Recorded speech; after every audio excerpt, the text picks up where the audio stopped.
solutions for the black community is a multi-pronged, multifaceted approach that starts with the government.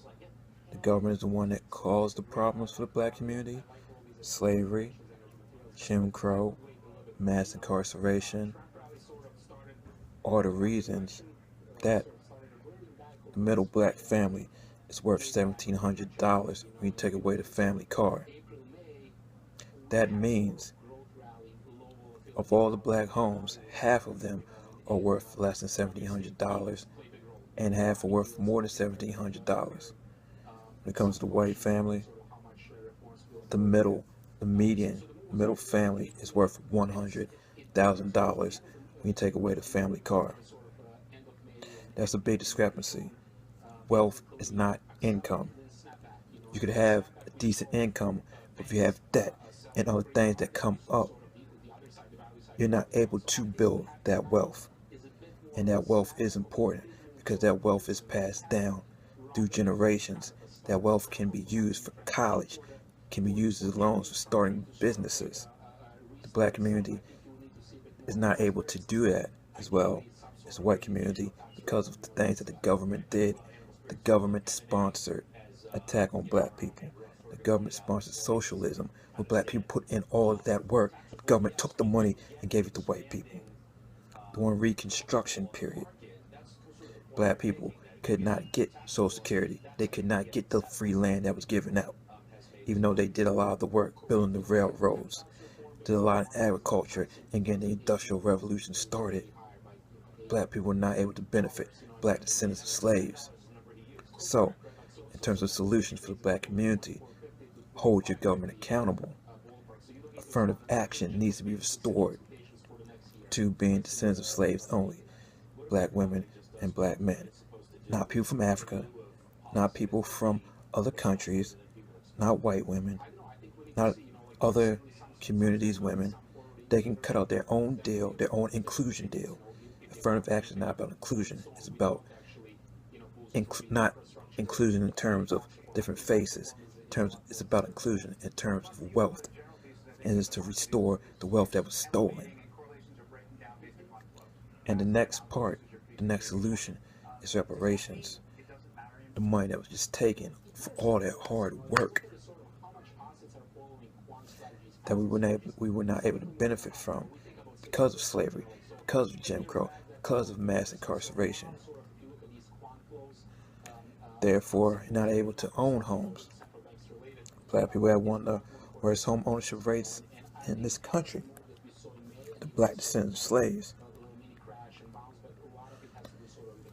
And with that said, we also need government contracts for black businesses, for their businesses, and for when black people do subcontracting work.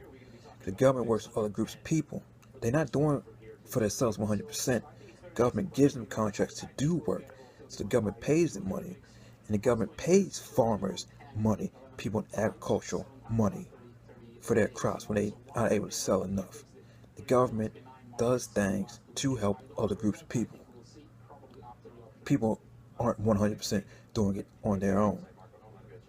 Also, we need a bank audit, fair lending, and for also opportunities in the banking industry. Most importantly, fair lending.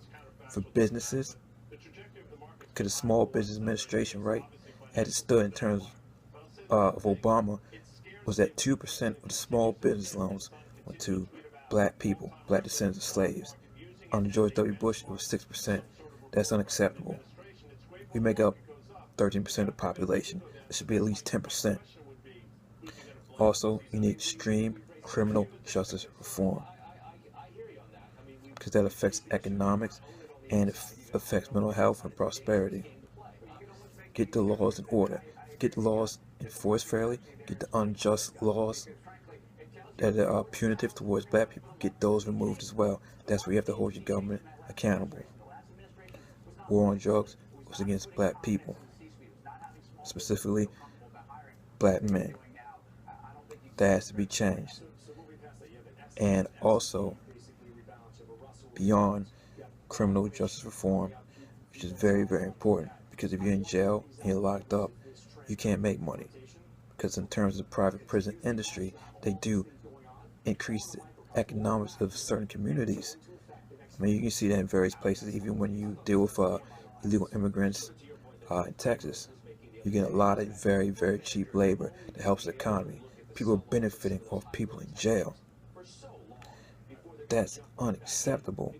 Jail's supposed to be about, yes, punishment and being reformed, but that is being used as very, very low wages that they're paying people so it can boost local economies. And people want that in those communities. Like, what's wrong with them? You have to fight. You have to hold your government accountable and fight. It doesn't make any sense. And also, I'm not excluding black women because black women are locked up more than any other women, even though women are locked up less than men. But comparatively speaking, black women will go to jail before white women, Asian women, uh, Mexican women, etc., etc. That's a problem.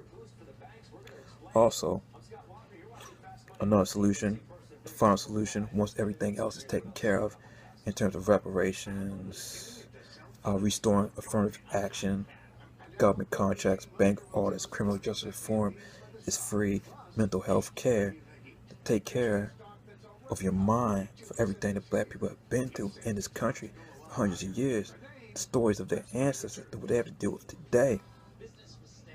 Just trying to be a black person in the United States of America, where you gotta be poor in terms of wealth, poor in terms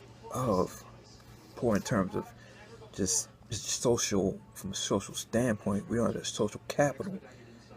If you don't have the economic capital, you don't have the social capital. My solution is about uplifting the community, because you have a lot of individuals out there that can't do anything for the community, but they can do for themselves and maybe their immediate family, but they're very limited. It takes government to infuse a lot of money, talking trillions of dollars, to make amends what's happened in the past. So yeah, you might be able to do for yourself and your family if you're lucky, if you're fortunate. You might be able to pay, for all your family's, medical expenses, get them houses, cars, maybe land, and maybe businesses. Maybe, big maybe, but you're very, very limited and probably living on the edge at that point. But my solutions, let's up a community so you can be stable and create these businesses so you can have a say, so you can have a voice. Because we know recently, several months ago, when Trump got in office, we had to talk about, was a big talk about illegal immigration. You had these big companies step up and speak out against it in Silicon Valley and also in Starbucks and other companies as well. But who's these companies that speak out for when black people are being mass incarcerated and they got to deal with drama and all kind of crazy stuff? It doesn't exist because there's no black businesses to say, hey, I'll put my foot down, I'll remove my business if you don't treat black people this way. Or saying, hey, I'm going to go out here and hire these black people if you don't want to put them on. That's why you do need a business community for black people as well. It's a little hard to do right now to build that big business, but with this cash infusion, in terms of reparations, in terms of getting better opportunities, and just getting jobs in general, with affirmative action, and getting government contracts, you'll be in a position for prosperity. But you have to hold your government accountable. The government has been accountable in certain situations when they were pressed to it. Civil rights, slaves being free, that was demands and people pressing the government. But for some reason, when it comes to economics, people are like, I don't know. They fall into this democratic thing where they think a rising tide lifts all boats. But your specific problems, specific black problems, have to be addressed specifically. When you break your leg, you don't pour Robitussin on it. Someone don't give you Robitussin and pour on it. You need a cast. You need to fix that specific problem. And that's what has to be done. It's very important to address specific issues. That's what some of these Democrats don't want to admit. Some of these liberal elites and, self-centered Democrats, doesn't make any sense. Like, oh, we got to take care of this. We got to take care of this. But then they forget about you as a black person and your specific needs. It's a trade-off. Hey, if they need their issues, whatever that might be taken care of, whatever community need their issues taken care of, like, hey, you know what? I'll support you, but you gotta support these black economic issues so we can be put back on a level playing field. Because it stands right now, it's gonna take 200 to 300 years for black people to catch up to what white people are right now, and everything is relative. So I can't. Yeah, black people may have more money in certain circumstances in this country compared to other countries. We have to look at from a relative standpoint where we're at in this country. The thing is, in them other countries, even though they might not have as much money, they have things of intrinsic value like homes and land. So yeah, it might not be worth much, but they have certain homes to live in, lands where they can grow crops, etc. They have a certain level of intrinsic value that has a possibility of increasing, and you can produce goods on land. You can farm on those lands. Black people own less than 1% in this country, the United States. So we don't have that intrinsic value where you can have that, you know, lands and farmlands and homes, etc. Black people have one of the lowest home ownerships in the United States, and it's bad. In 2017, it's reached 1990 levels. That's a problem. So black economics matter. Black justice matters in terms of criminal justice reform. You have to hold your government accountable. If they're not trying to hear you out, be like, you know what? I'm gonna go with another candidate. You don't have to go with a Democratic candidate. You can go with a third-party candidate, one that's gonna be in your best interest, and it doesn't exclude anybody else. But they can't. Politicians just can't say, "Hey, we want to do this, we want to do that," and black people just put you on the back burner. Whatever. We're not really concerned about that. Maybe you'll benefit from something else that we're doing. Like, no, enough is enough. Address the black issues. Hold your government accountable. Make sure you vote for the candidates that have your best interests. Hold your government accountable. Demand things from your government. I demand things from my government. I vote for the ones that are going to do certain things. In the presidential election to 2016, I voted Jill Stein because Jill Stein understands the fact that there's an economic deficit when it comes to black people, and economics does matter. The other candidates won't address it. Bernie Sanders and Hillary Clinton, they address it, but they say it was divisive, pretty much, and they skirted around the issue.